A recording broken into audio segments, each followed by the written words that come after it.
Welcome back to my classroom. This time we're doing the story that goes with learning about the weather and how it affects us.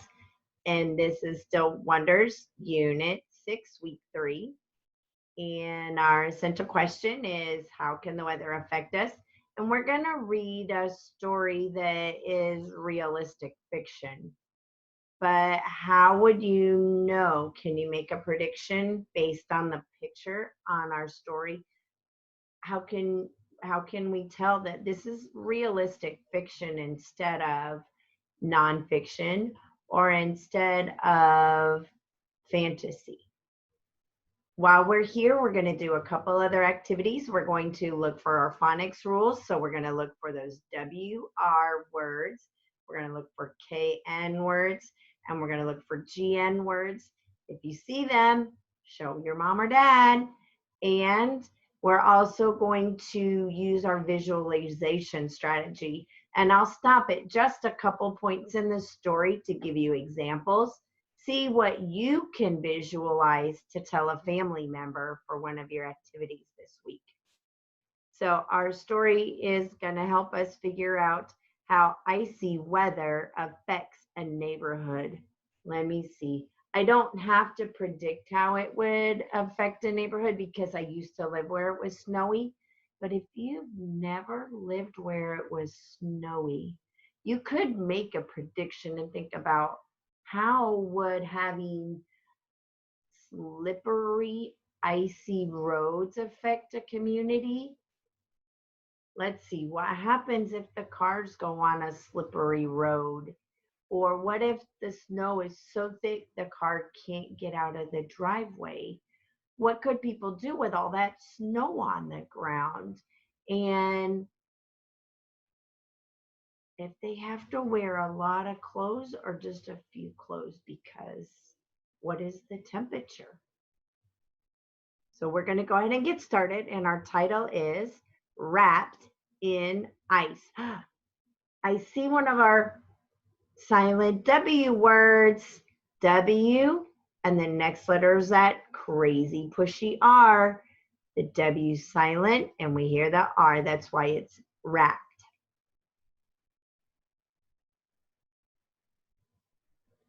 The sound of something hitting the window woke him up. Ping, ping, ping. What's that? Kim asked herself.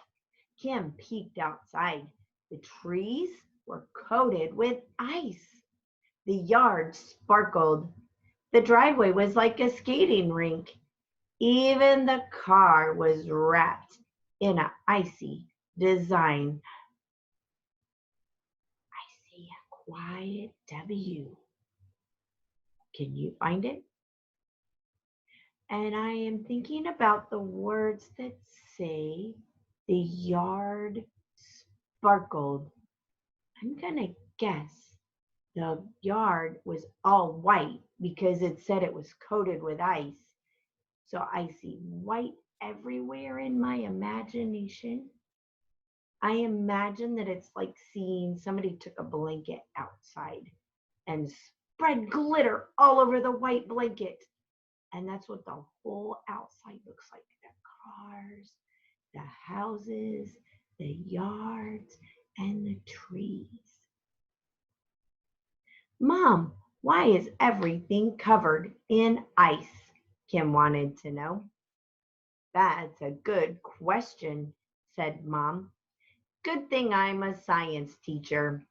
It's raining, but the air is very cold, so the raindrops freeze when they land on cold surfaces like signs, trees, and roads. I see another silent letter. Look at the word signs at the bottom of the page. The G is quiet. There's that N, making the G feel bashful. Mom turned on the TV weather. A reporter said, "A winter storm has hit this part of the country. Freezing rain is making streets and roads icy. We advise you to stay inside. Children may stay home. Schools will be closed." We have snow day, cried Kim. You mean ice day, laughed Mom. Kind of like when we have a hurricane day, the weather makes them stay home for ice or snow because it's not safe to be out. Suddenly, all the lights went out. I guess some icy tree branches broke, said Mom. They must have knocked down the power lines. We won't have any power until the lines are fixed. I see silent. It's a quiet K. Can you find that quiet K? Kim looked worried, but Mom said, let's just pretend we are camping. I'm going to imagine what would they do if they were going to go camping. Let's see. They'll have to make an imaginary fire. They could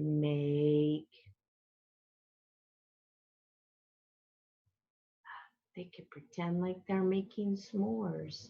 Maybe they have graham crackers and marshmallows and chocolate that they could eat without melting it. And what else do you do when you're camping? You cover up in sleeping bags. So maybe they'll get the sleeping bags out or even the tent and set it up in the house. That sounds like a lot of fun. When I visualize camping, I think of a lot of fun things that they could do in their house.